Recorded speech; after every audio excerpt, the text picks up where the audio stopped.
반갑습니다. 가을이 깊어가고 있습니다. 이 좋은 계절에 이 늦은 시간에 강의실에서 이렇게 앉아 계시는 것만 해도 대단하십니다. 오늘 날씨가 굉장히 좋았는데요. 학교에서는 이러저러한 행사들이 좀 있었습니다. 아까 3시에서 5시 사이에는 철학과에서 현암 이효로 선생님에 대한 그 특별 강의가 있었고요. 그래서 그때 참석하신 분들이 저녁에도 오지 않을까 생각했었는데 전혀 제 예상 밖이었습니다. 오늘 그 강의를 막 준비하면서 뭐 이런저런 생각들을 했었는데 일단 제 소개부터 드리겠습니다. 제가 지금 조그만 요거 시계를 하나 지금 준비하고 있습니다. 제가 시간을 잘 지키지 못해요. 제가 하고 싶은 얘기가 너무 많이 있어가지고 오버하는 경향이 있어서 오늘은 딱 지금 일단 60분을 딱 맞춰서 가져왔습니다. 그래서 60분이 지나면은 일단 끊었다가 10분 쉬었다 하는 걸로 하겠습니다. 그래서 지금부터 시작하겠습니다.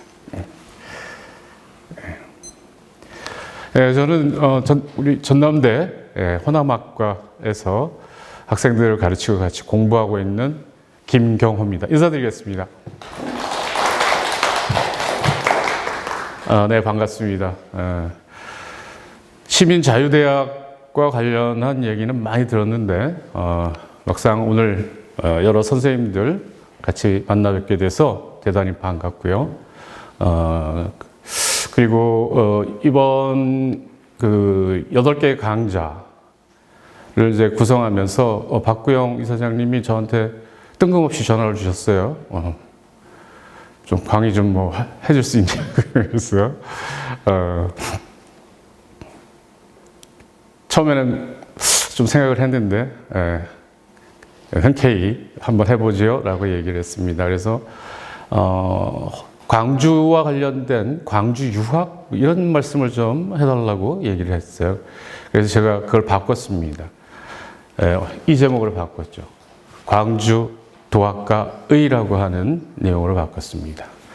일반적으로 여러분들이 들어왔던 얘기, 기존에 관행적으로 들어왔던 얘기가 아마도 호남 유학 주로 이런 얘기를 많이 들었었고, 그다음에 호남 도학이라고 하는 표현도 그렇게 많이 듣지를 못했을 거예요.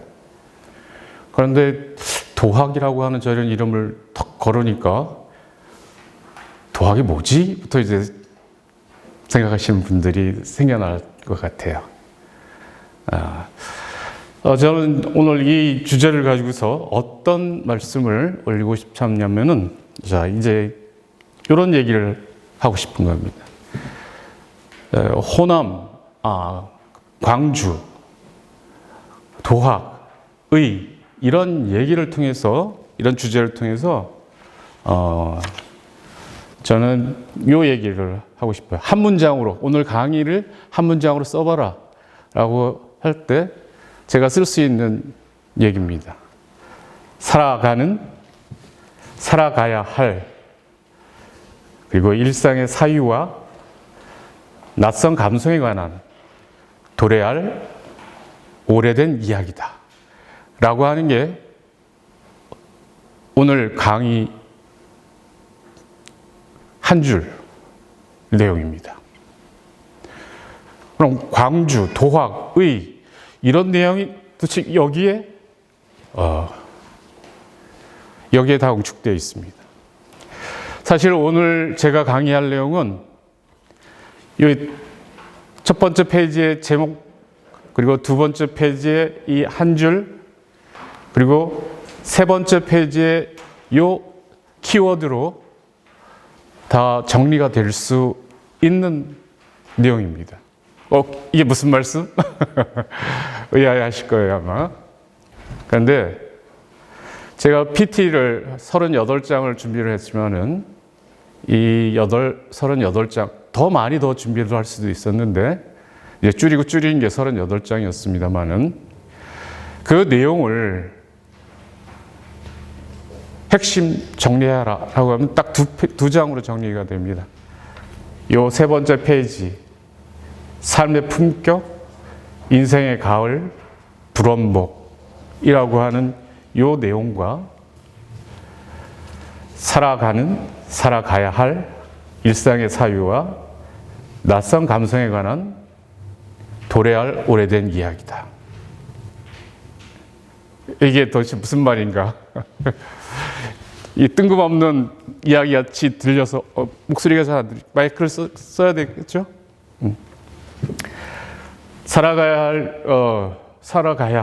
살아가는 일상의 사유와 낯선 감성에 관한 도래할 오래된 이야기. 자, 저는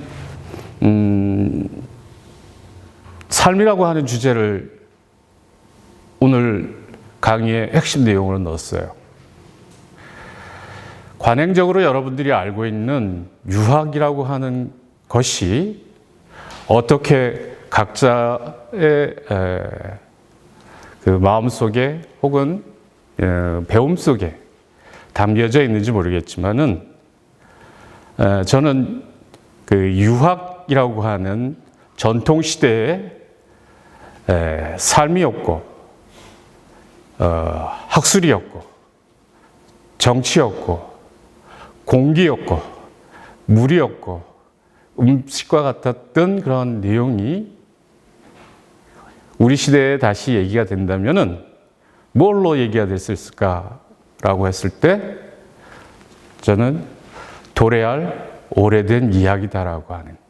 그런데 그런 도래할 오래된 이야기가 멀리 있는 것이 아니라 우리의 가장 일상적인 경험 세계 속에서 우리가 누군가를 만나고 누군가와 대화를 하고 누군가와 밥을 먹고 커피를 마시고 하는 그 과정 속에 담겨져 있다라고 하는 게 제 생각입니다.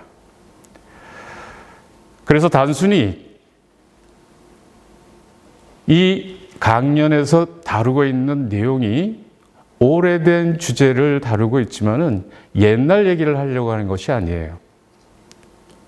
저는 옛날 주제를 가지고, 옛날 소재를 가지고 지금 여기에 살고 있는 우리들의 얘기, 우리들의 삶에 대한 얘기들을, 그리고 우리들이 살아가야 될 얘기, 우리들의 삶의 태도에 대한 얘기, 그것을 하고 싶어요. 그 내용을 여러 선생님들하고 한번 나눠보고자 해서 이런 주제를 잡았고, 그리고 이런 내용들은 결국 뭐냐? 제가 해석한 도학이라고 하는 내용입니다. 제가 해석한 유학이라고 하는 내용이에요. 지금까지 앉아 계시는 여러 선생님들은 다양한 영역에 관한 학술 활동들을 아마 해왔을 거라고 예상이 됩니다.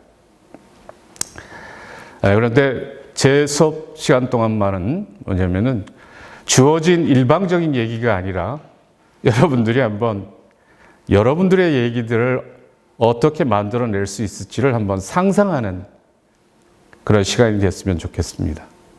자, 이 얘기는 뭐냐면은 바라는 제가 여러분들에게 일방적으로 이건 이렇습니다 라고 가르치는 것이 아니라 저는 여러분들에게 이렇게 생각할 수 있는 내용도 있습니다. 한번 이렇게 생각해 보면 어떨까요? 라고 하는 방향을 한번 지시해 주는 그런 역할이 오늘 제가 담당할 그런 입장인 것 같아요.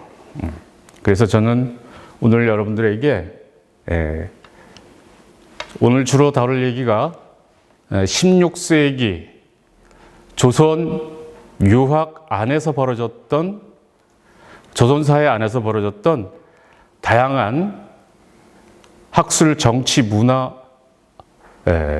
관련된 그것을 저는 운동이라고 하는 표현을 쓰겠습니다.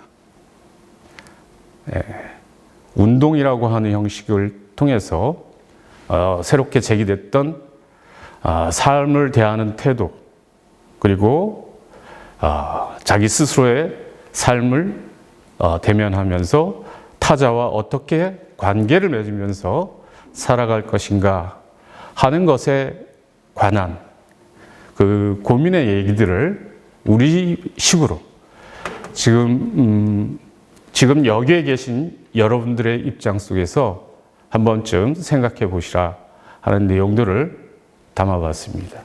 그래서 제가 일단 여기서 낯선 감성이라고 표현한 것은 도학이라고 하는 내용에 대해서 전혀 관심이 없었던 분들도 있었을 것이고, 그리고 어느 정도 알고 계신 분들도 있을 것이고, 그런데 그것이 왜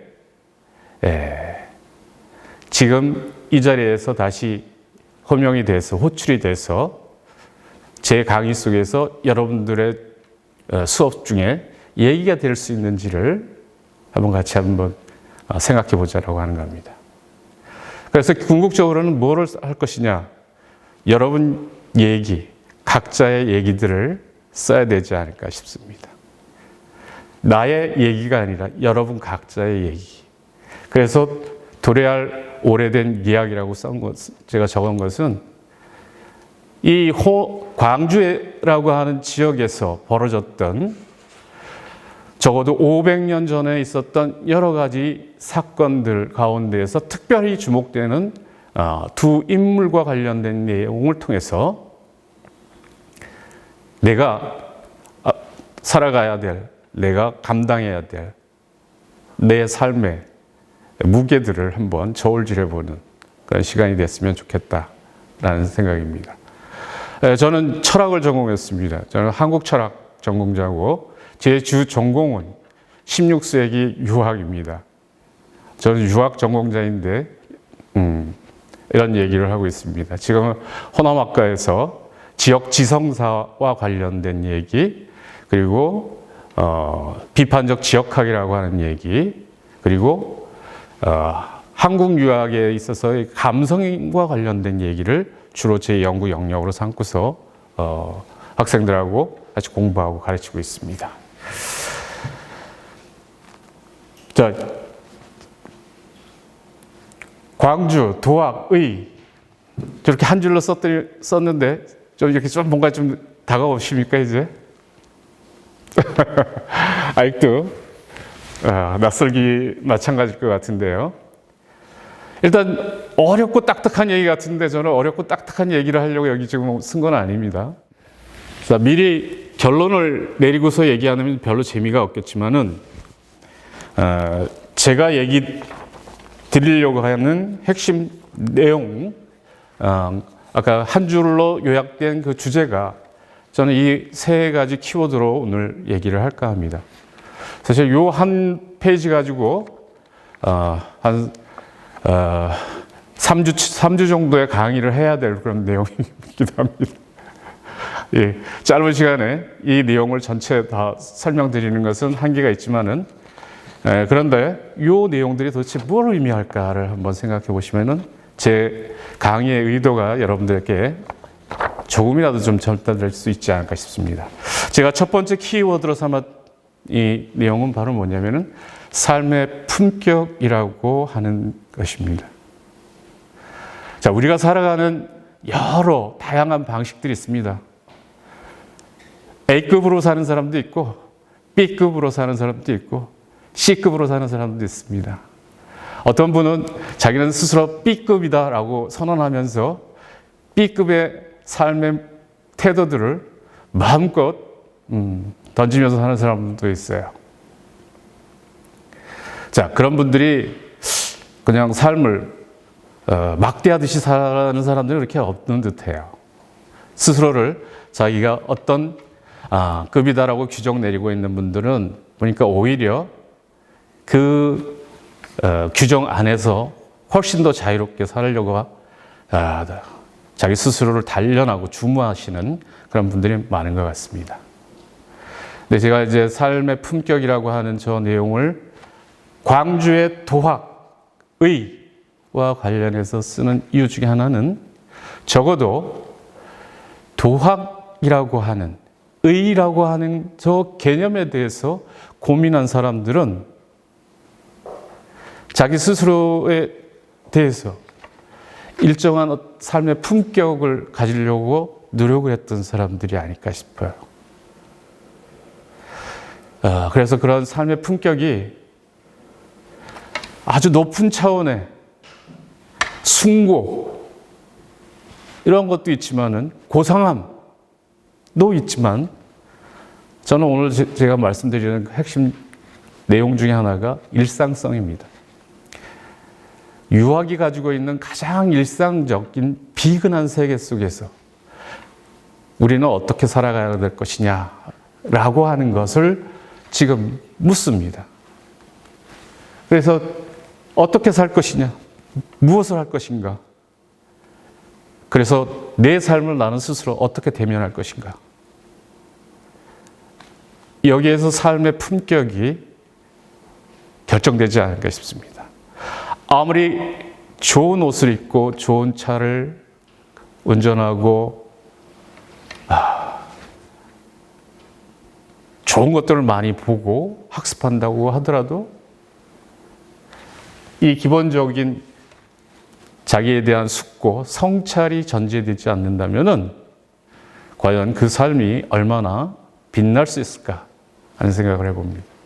그런데 그런 태도, 삶의 영역들이 저는 멀리 아주 우리가 살고 있는 이 세계와 다른 곳에 있다 여기지 않습니다. 이런 삶의 태도는 저 멀리 남미의 아르헨티나에서도 발견될 수도 있다고 저는 생각이 들어요. 아르헨티나에서 벌어진 한 장면을 한번 보실까요? 지금 동아시아, 한국에서 유학 얘기를 하면서 어째 아르헨티나까지 갈까? 한번 보시겠습니다.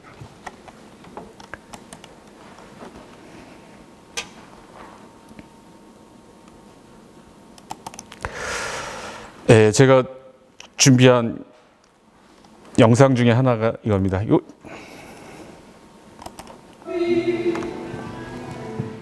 박수를 안 치시네요.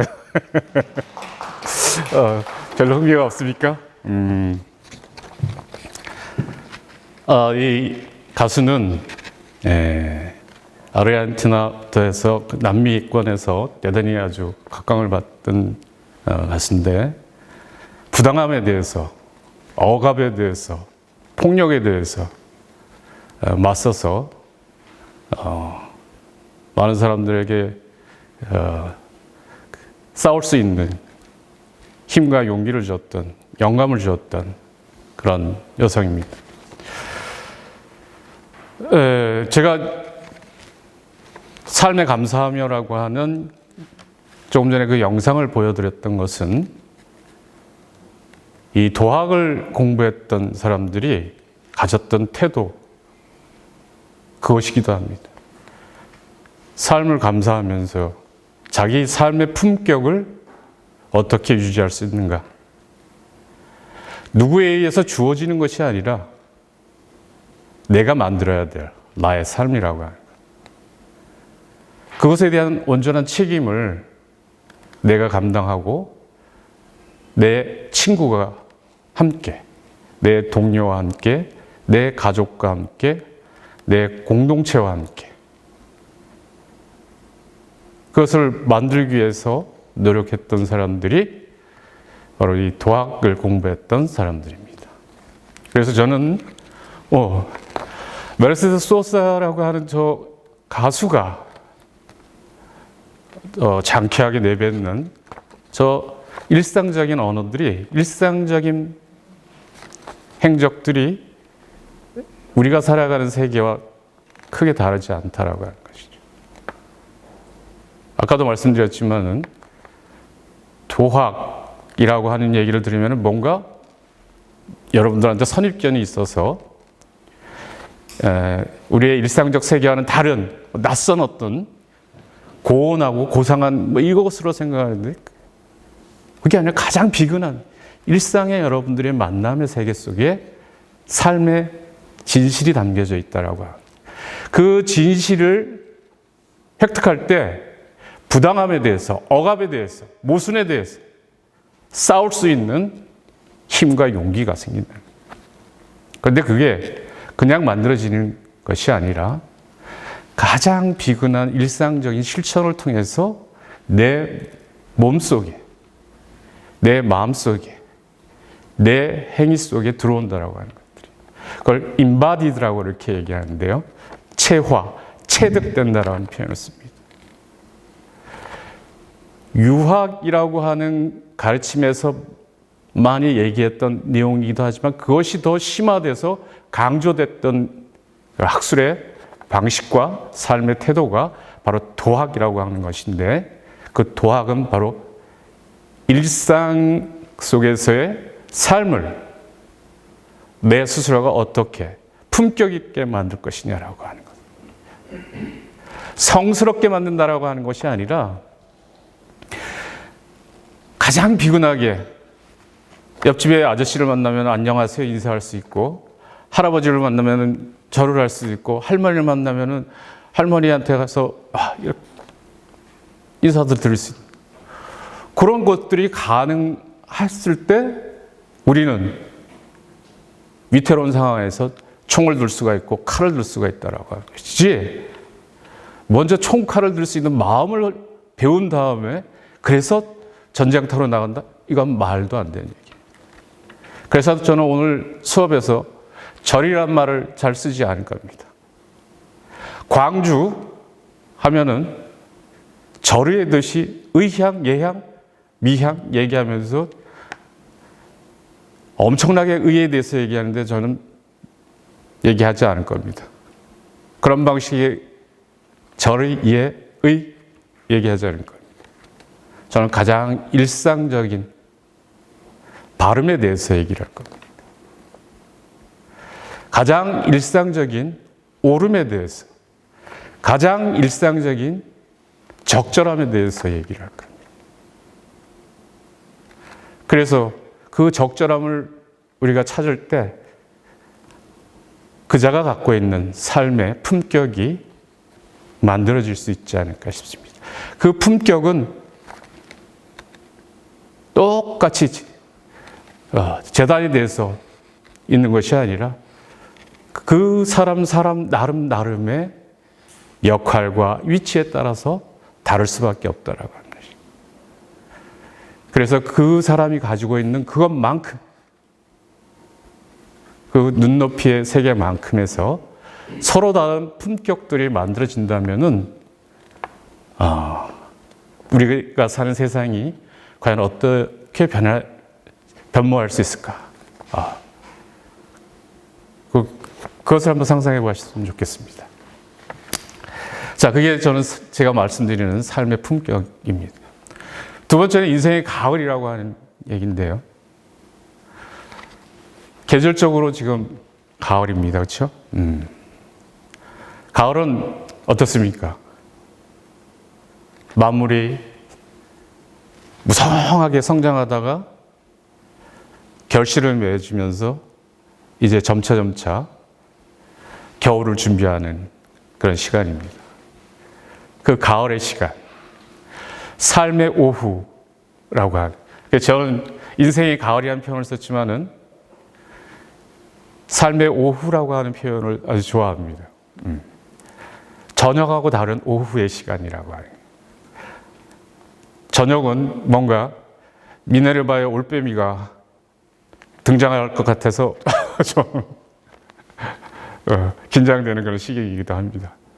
왜 그러냐면 밝은 지혜의 눈으로 세상을 바라봐야 되는 그런 어둠의 시간이 아닌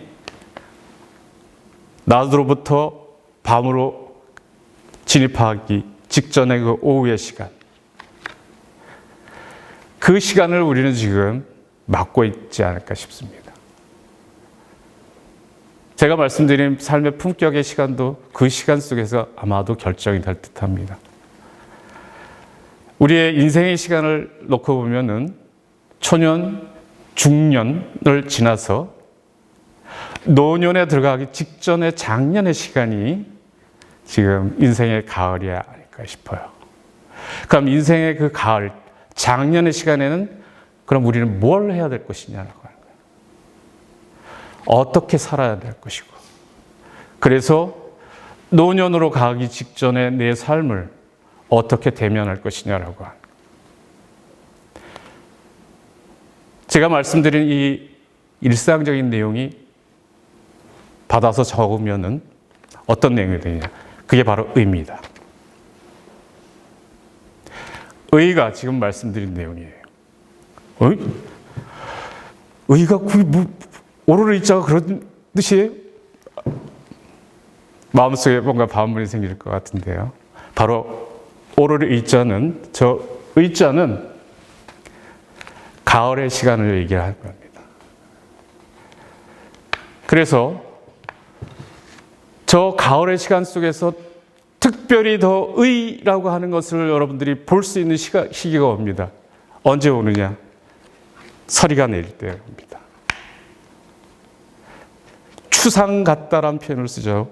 추상같이 호통을 친다라고 하는 표현이 있는데 추상이 가을 서리가 내리는 때를 말합니다. 생명체들이 안온하게 이 세상을 살다가 첫 서리가 내릴 때 이제 겨울이 오는구나라고 하는, 죽음의 시간이 오는구나라고 하는 것들을 알게 됩니다. 그래서 서둘러서 겨울을 나기 위해서 자기 자신을 준비하는 그 대표적인 사례 중에 하나가 높은 가지에 매달린 감, 까치밥이라고 얘기를 하는 그 감 하나를 아마도 일상에서 많이 봤을 겁니다. 그게 바로 의미라고 생각하시면 됩니다. 자, 오늘 여기 계신 분들한테 의의가 뭐냐라고 얘기했을 때, 만약에 제가 시험을 이제 출제를 해서 본다면은, 나무 하나에, 높은 나무에 매달린 이파리가 다 떨어져서 앙상하지만은 감 하나가 달려있는 그 나무를 그리면은 저는 98점을 주겠어요. 만약에 시험을 본대. 그럼 나머지 이제 2점은 그거에 대한 부수적인 설명이 좀 따라야겠지만은 왜 그것이 의의를 상징하는가 하는 점은 이따 또 설명을 드리도록 하겠습니다. 그런데 상상을 해 보십시오. 그렇게 무성했던 여름날이 가고 가을 초엽에 많은 것들이 풍성하게 열렸는데 마지막 감 하나가 남으려면은 어떻게 되냐면은 주변의 모든 것들을 다 제거합니다. 주변의 것들이 다 떨어지게 돼요. 왜? 그 높은 가지 위에 남기려고 하는 감 하나를 위해서 모든 것이 다 왔어요. 그것이 다음 생명을 준비하는 중요한 내용들을 담고 있기 때문에 그렇습니다.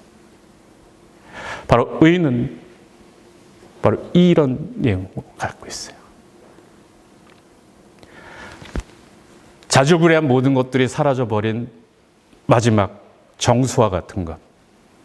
그래서 그것이 다음 생명을 예비하게끔 만드는 어떤 씨앗을 응축해야 됩니다. 그래서 겨울은 씨앗으로 얘기가 됩니다. 그럴 때 저 복은 이렇게도 얘기할 수 있습니다. 그 믿음의 세계와 연관이 될 수 있다는 것이죠. 그 믿음의 세계는 뭐냐? 유학이 가지고 있는 근본적인 인간 세계에 대한 믿음입니다.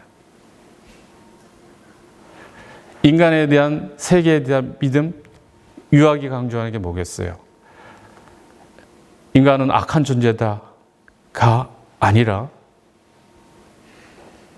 인간은 선한 존재다라고 하는 겁니다. 아까 노래에서도 악을 물리치고 선이 드러나기를 바라는 그 만남들 쭉 얘기를 하더라고요. 그런데 유학은 적어도 기본적인 논의 틀 안에서는 성악설이 아니라 성선설을 지향합니다. 특히 도학을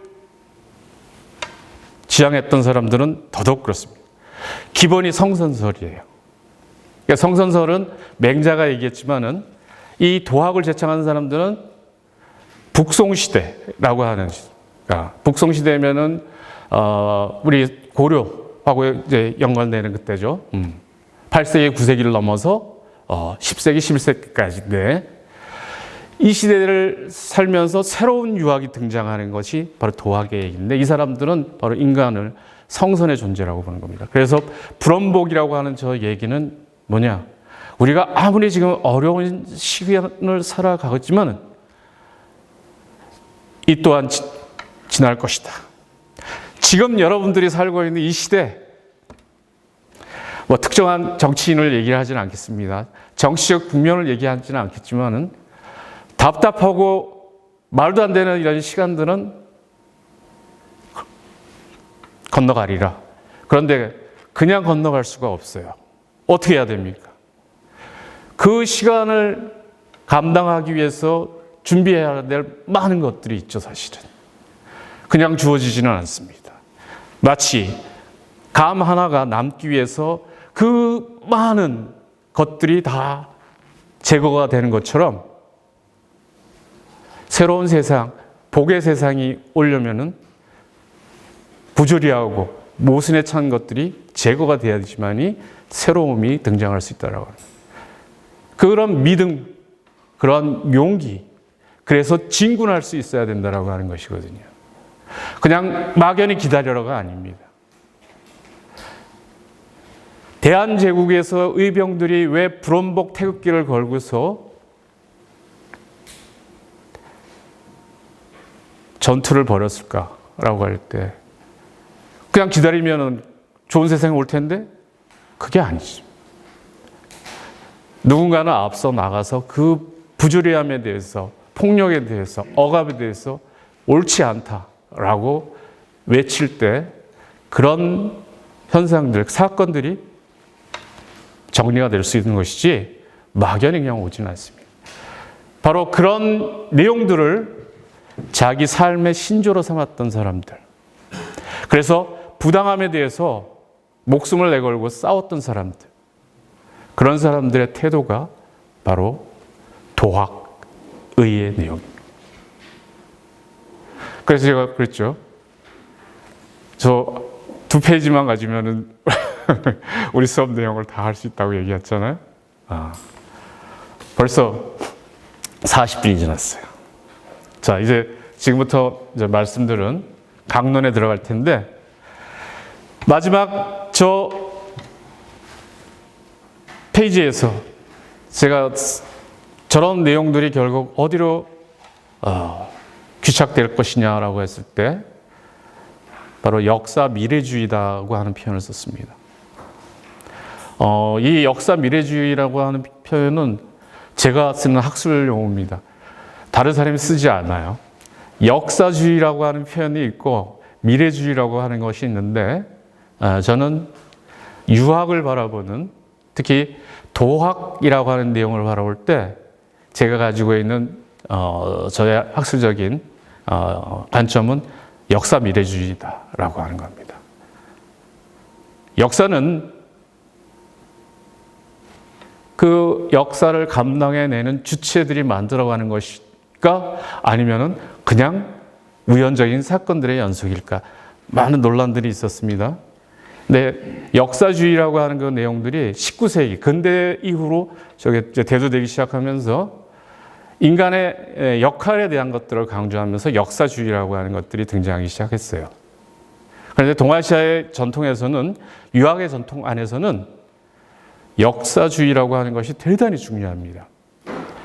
아마도 여러분들이 읽어보시진 않았지만 들어보셨을 거예요.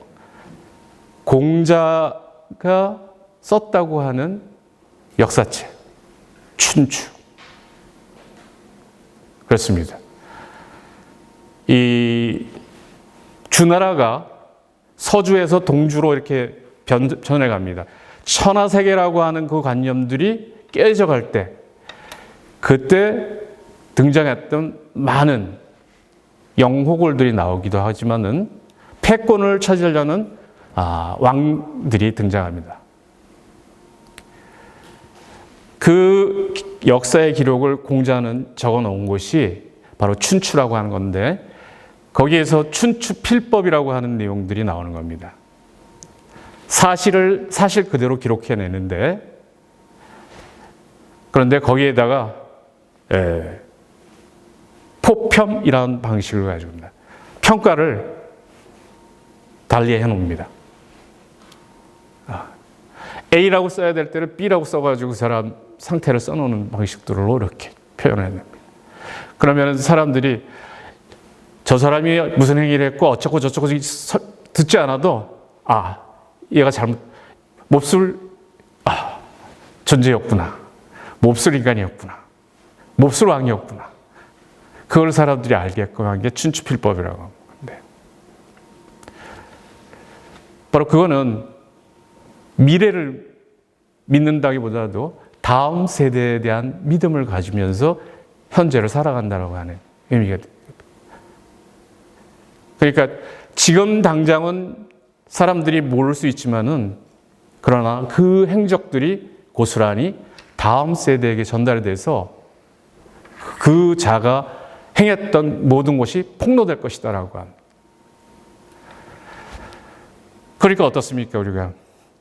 지금 당장은 내가 뭔가를 이득을 취하기 위해서 다른 사람이 모르게 뭔가를 막 하지만은 그게 다 폭로가 될 경우에 20년 뒤에, 30년 뒤에 나는 이 세상에 없으니까 괜찮아.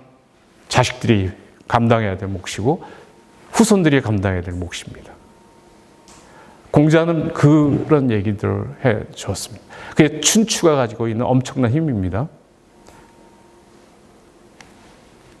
저는 그런 내용들을 우리 현대적으로 얘기를 하면은 저런 삶에 대한 태도들, 어떻게 살 것이냐, 무엇을 할 것인가 라고 하는 저런 내용들이 공유될 때 바로 역사 미래주의라고 하는, 내가 지금 과거의 현재를 살고 있듯이 나는 미래에 어찌 보면 미래의 과거를 현재처럼 살고 있는지도 모르는 일입니다.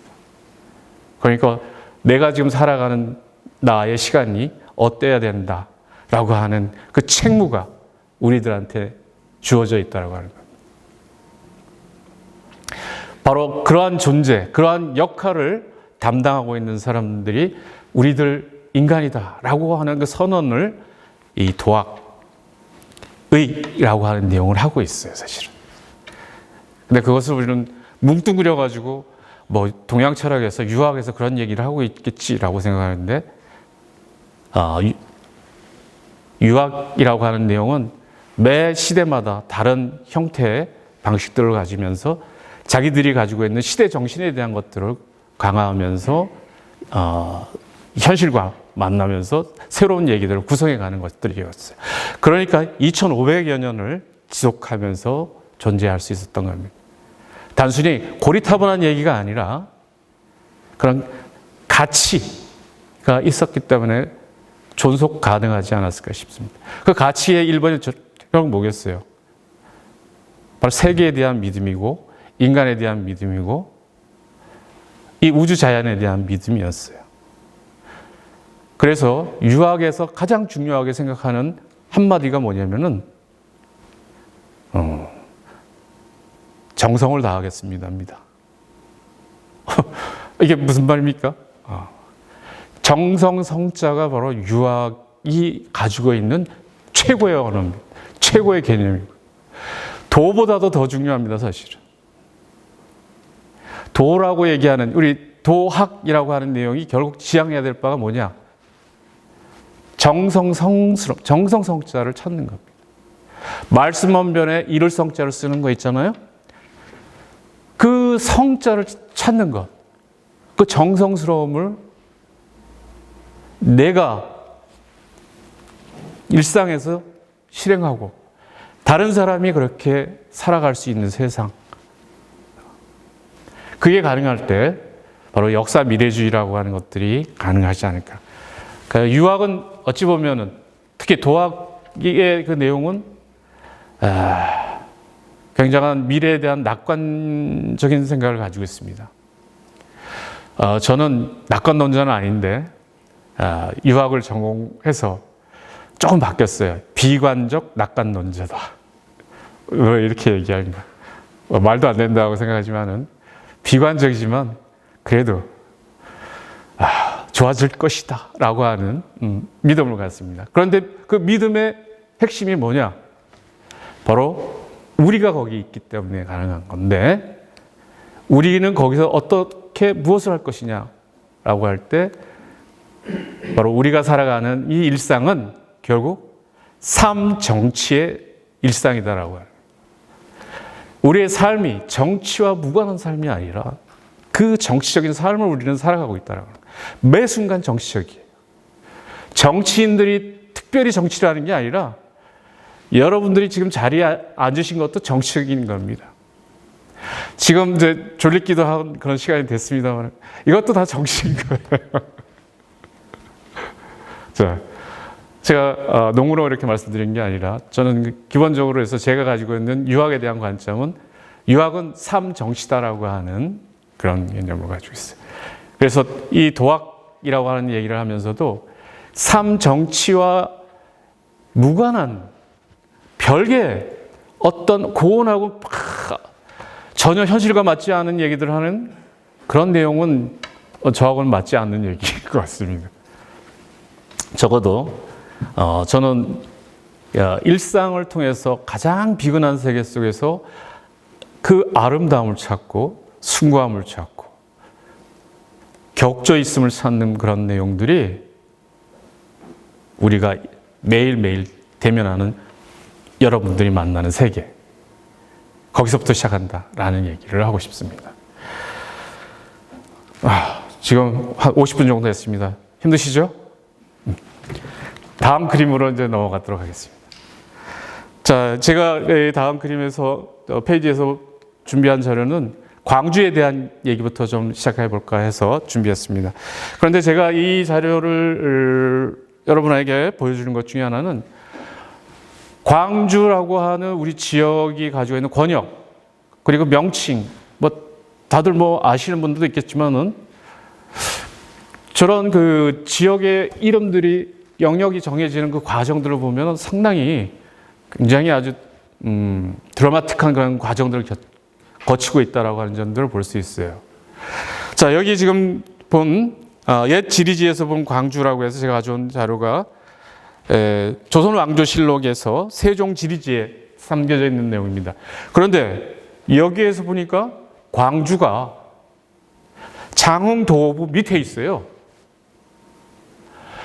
광주가 지금 광주광역시 지금 현재로 봤을 때 엄청나게 큰 도시인데, 그리고 과거에도 큰 도시라고 알고 있었는데 어째 장흥도부의 한 군에 불과한 지역으로 설정되어 있습니다. 자, 그 다음 자료를 밑에 보면은 그 세종실록 지리지에 장흥도부의 광주의 이름은 무진주군이었습니다. 장흥도부의 지휘를 받는 행정단위 하위의 군에 불과했단 말이죠. 자, 그런데 쭉 읽고 가다 보니까 아주 흥미로운 부분이 나옵니다. 광주라는 이름은 언제부터 생겼는가라고 했을 때 역사적인 기원들을 따지니까 견원 때부터 이 광주라고 하는 이름이 쓰여졌다라고 이제 통일신라 후대 태조 왕건이 쓴 것이 아니라 견원 때부터 썼다라고 하는 기록이 지금 나오고, 그런데 이제 그 광주, 무진주 막 바뀌다가 흥미로운 것이 본조에서 금상 12년, 이때가 언제냐면 세종 때입니다. 1430년 이때 광주에서 한 사건이 일어나 버렸어요. 이때는 광주 목이었을 터인데 광주 목에서 무슨 일이 벌어지냐? 노홍준이라고 하는 인물이 목사를 구타해 버렸어요. 목사를 때려 버렸어요. 목사는, 수령은, 현감은 왕을 대리해서 통치하는 행정 조직의 일원인데 그 수령을 때렸다라는 것은 왕을 때린 거와 마찬가지예요.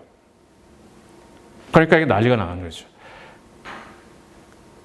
자, 그런데 그 내용이 어디에 또 기록되어 있냐면은 세종실록에 국가 대사를 논했던 그 세종실록에 지금 이 내용이 1430년 5월 21일 날 기록이 되어 있습니다. 저 사건은 1430년 4월 달에 벌어졌다라고 얘기되는데 이게 국가 대소사를 논하는 왕 앞에서 저 내용이 논의가 되는 겁니다. 기부라고 하는 표현이 나옵니다. 기부 여기서도. 자,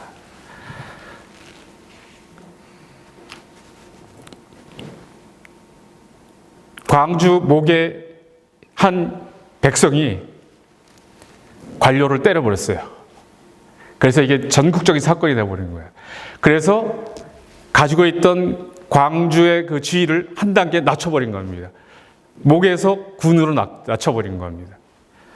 자, 그 다음 내용도 한번 보시면은 이 내용 기사는 신중 동궁 여지승남이라는 데에 기록되어 있습니다. 이 책은 1530년에 작성이 된 책인데 이 안에도 이 기사가 들어져 있어요.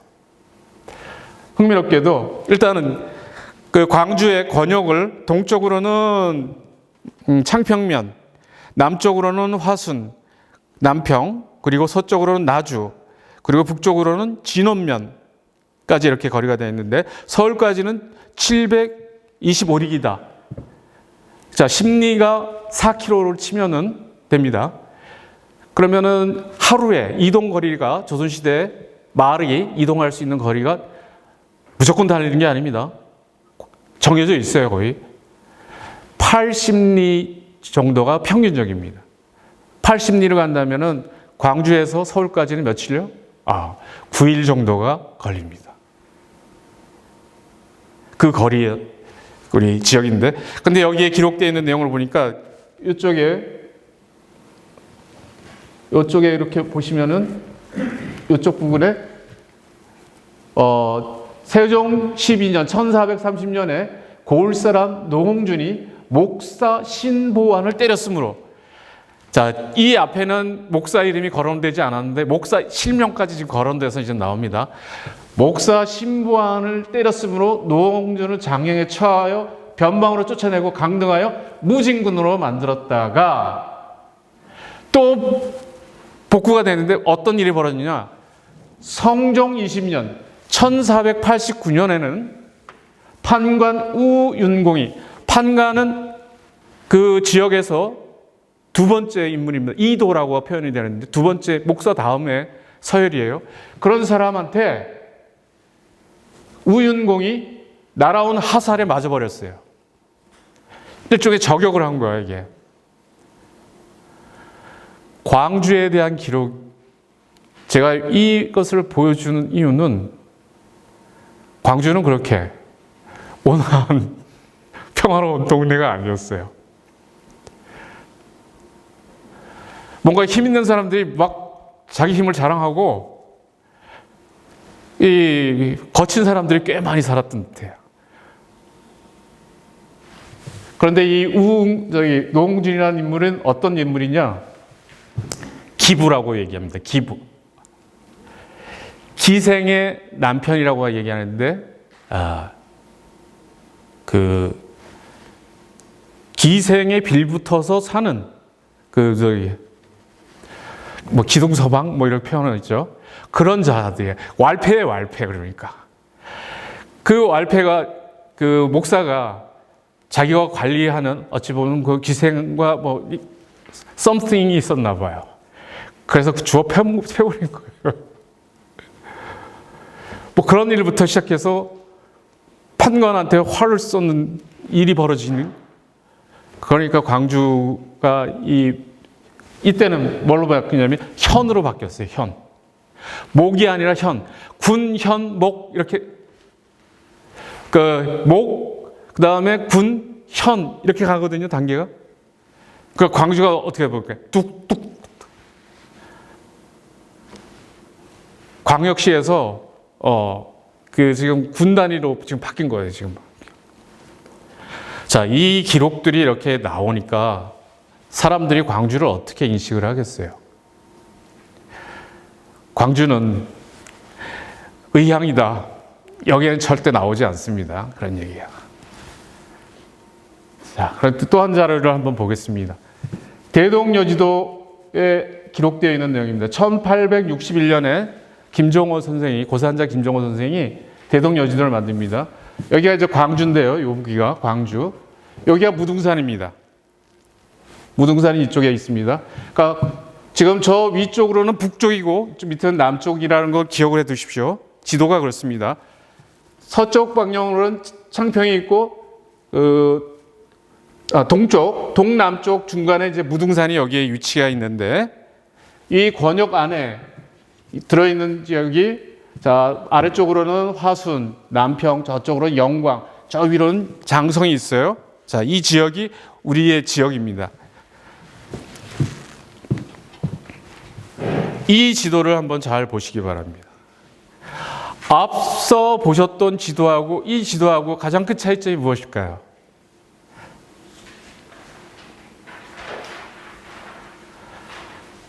제가 일부러 이 지도를 가지고 온 것은 이 두 지도가 너무 흥미롭기 때문에 하나는 1861년도에 고산자 김정호가 만든 대동여지도고 이 지도는 1872년도에 전국의 군현의 지도들을 국가에서 모은 겁니다. 그 안에 광주의 지도가 지금 여기 담겨져 있어요. 자, 1분 남았습니다. 차이점이 뭘까요? 자, 많이들 피곤하신 듯한데 일단 그림을 띄워놓겠습니다. 앞에 대동여지도하고 이 지도하고 보면은 확연한 차이가 있는 내용이 보일 겁니다. 천천히 한번 잘 보시면은 요 안에 지금 읍성입니다. 이 광주 읍성. 이 동구 쪽에 있다라고 얘기하는 광주 읍성인데 지금 다 사라져 버렸습니다. 저는 개인적으로 너무 아쉽게 생각하는데 언젠가는 이 광주의 읍성을 복원할 수 있는 날이 왔으면 좋겠는데 이미 건물들이 다 쳐버려가지고 과연 복원할 수 있을까 그랬습니다. 그리고 최근에 희경로라고 하나 지어가지고 엄청난 논란이 되었죠. 지금 논란이 되기도 있고 희경로가 여기 들어와 있습니다. 이쪽에. 그런데 희경로의 위치가 다릅니다. 근데 여러분들한테 앞선 지도하고 이거를 비교해서 뭔가 다른 점을 보라고 얘기한 것은 그런 뭐 특별한 지명에 대한 차이보다도 구도 자체가 다르다라고 하는 것들을 한번 보시면 더 재밌을 겁니다. 자, 시간이 돼서 10분 쉬도록 하겠습니다.